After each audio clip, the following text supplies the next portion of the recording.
Assalamualaikum warahmatullahi wabarakatuh. Salam sejahtera bagi kita semua.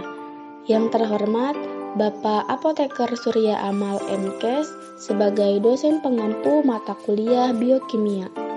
Pada kesempatan kali ini, kami, salah satu kelompok dari FM22B, akan menyampaikan materi mengenai oksidasi biologi. Untuk anggotanya ada Jingga Damayanti Iskandar dan saya sendiri Husna Tania Isnawati Hadida. Produksi energi oleh organisme dari bahan makanan memerlukan oksidasi, yang berarti hilangnya elektron. Namun, potensi O2 untuk teroksidasi juga menjadikannya beracun. Oksidasi dapat menonaktifkan enzim-enzim penting dan bakteri anaerob yang tidak memiliki mekanisme antioksidan tidak dapat bertahan dalam lingkungan O2. Ada beberapa pokok bahasan, yaitu diantaranya definisi oksidasi, proses oksidasi biologi, klasifikasi oksidoreduktase, ada reaktif oksidasi spesies atau ROS, ada peran antioksidan, dan yang terakhir kesimpulan. Yang pertama ada definisi oksidasi. Apa sih oksidasi biologi itu? Oksidasi biologi yaitu transduksi energi melalui rangkaian reaksi enzimatik yang berlangsung di membran mitokondria lapis dalam. Selanjutnya proses oksidasi biologi. Reaksi oksidasi biologi berlangsung oksidasi, yaitu pengeluaran elektron, reduksi dalam perolehan elektron. Contohnya, oksidasi ion pero menjadi peri.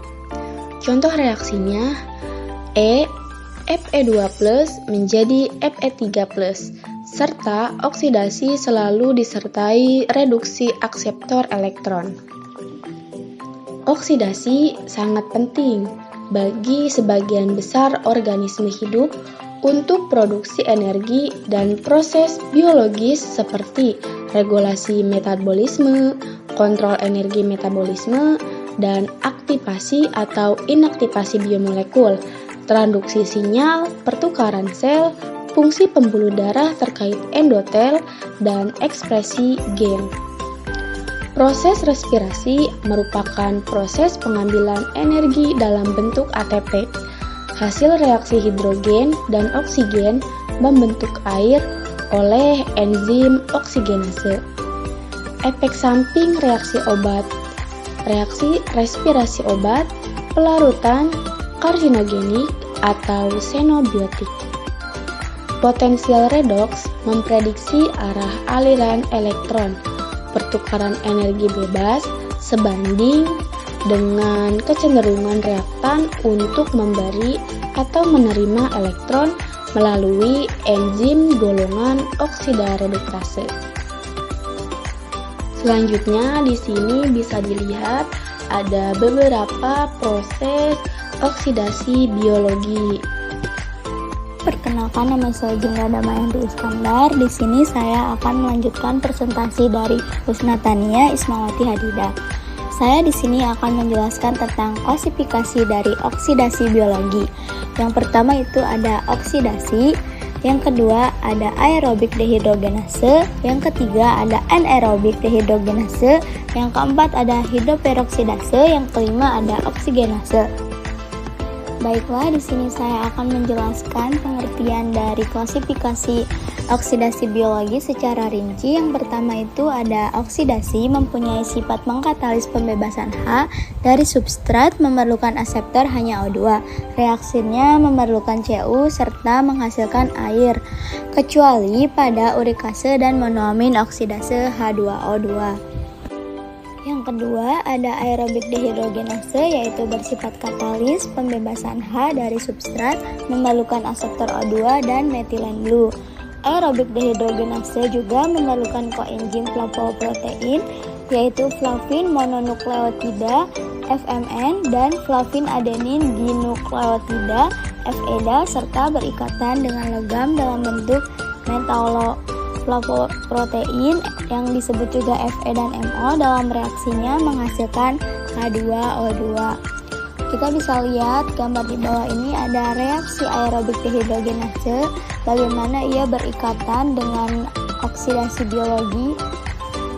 Anaerobik dehidrogenase bersifat membebaskan H dari substrat, tidak mengandung O2 sebagai aseptor H, yaitu reaksinya ada dehidrogenase yang memerlukan NAD dan NADP, derivat vitamin, asam nikotinat, dan ZN.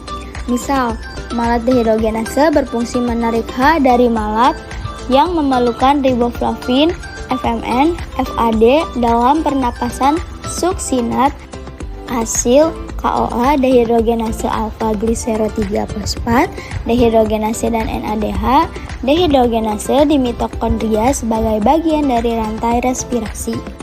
Dan yang keempat ada hidroperoksidase.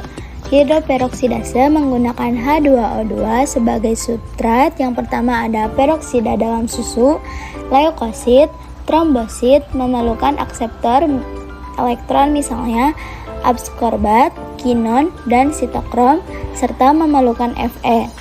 Yang kedua ada katalase. Katalase merupakan hemoprotein dari 4 gugus HAM dalam darah, sumsum tulang, mukosa, ginjal, dan hepar.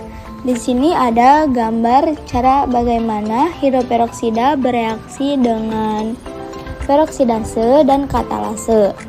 Dan yang kelima ada oksigenase. Oksigenase mengkatalis pemindahan oksigen serta inkorporasi oksigen ke dalam molekul substrat dalam reaksi. Dan yang pertama ada dioksigenase, yaitu mengkatalis penggabungan kedua atom dari molekul O2 dengan molekul substrat A plus O2 menjadi AO2. Contoh reaksi homogentisat dioksigenase dalam hepar dan L-trifosfan dioksigenase dalam hepar.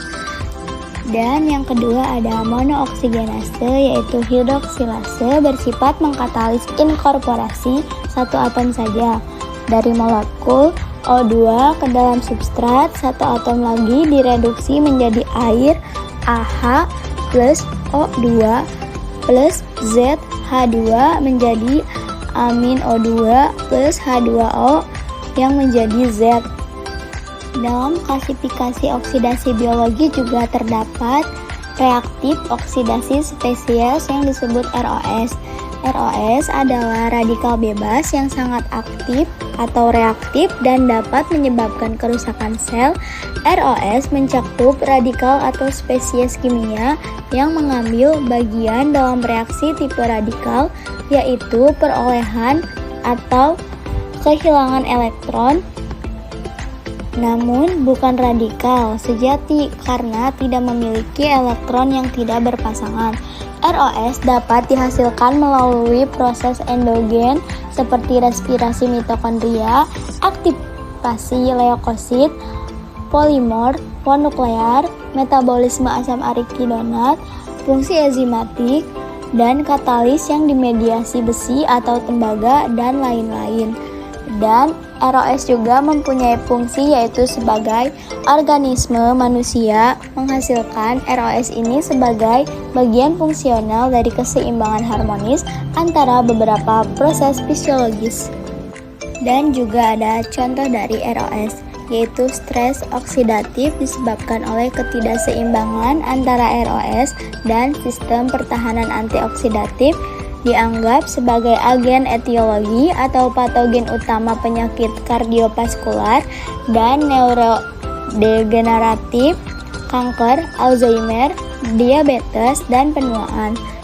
Karena antioksidan menghambat atau menunda proses oksidatif dengan menghalangi inisiasi dan penyebaran reaksi berantai oksidasi. Antioksidan untuk pengobatan dan generasi sel saat stres. Saat stres, tubuh kita akan memiliki lebih banyak spesies oksigen reaktif dibandingkan spesies antioksidan, sehingga terjadi ketidakseimbangan yang menyebabkan kerusakan sel. Contoh ROS radikal bebas yaitu termasuk radikal anion superoksida O2- dan spesies radikal hidroksil OH.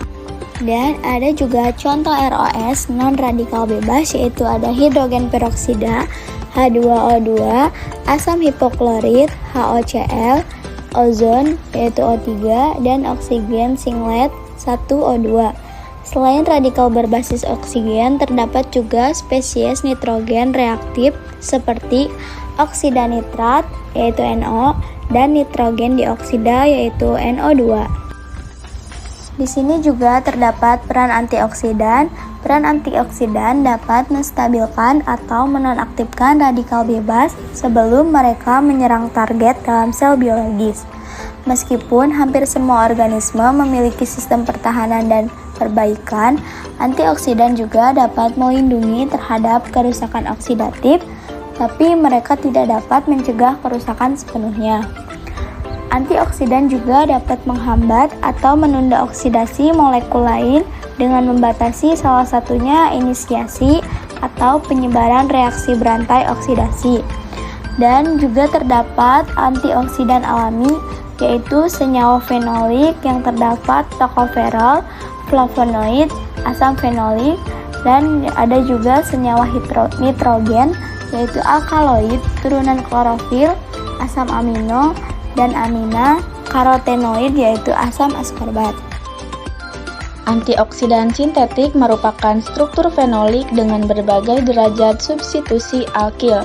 Di sini terdapat beberapa struktur dari antioksidan. Kesimpulan yang bisa saya dapat yaitu oksidasi adalah proses biokimia penting yang terjadi ketika organisme mengubah bahan makanan menjadi energi. Oksidasi biologi terjadi di dalam membran mitokondria lapis dalam dan melibatkan transduksi energi melalui reaksi enzimatik. ROS adalah molekul yang sangat reaktif dan dapat menyebabkan kerusakan selular, serta antioksidan berperan penting dalam menstabilkan atau menonaktifkan ROS untuk mencegah menyerang komponen seluler. Terima kasih.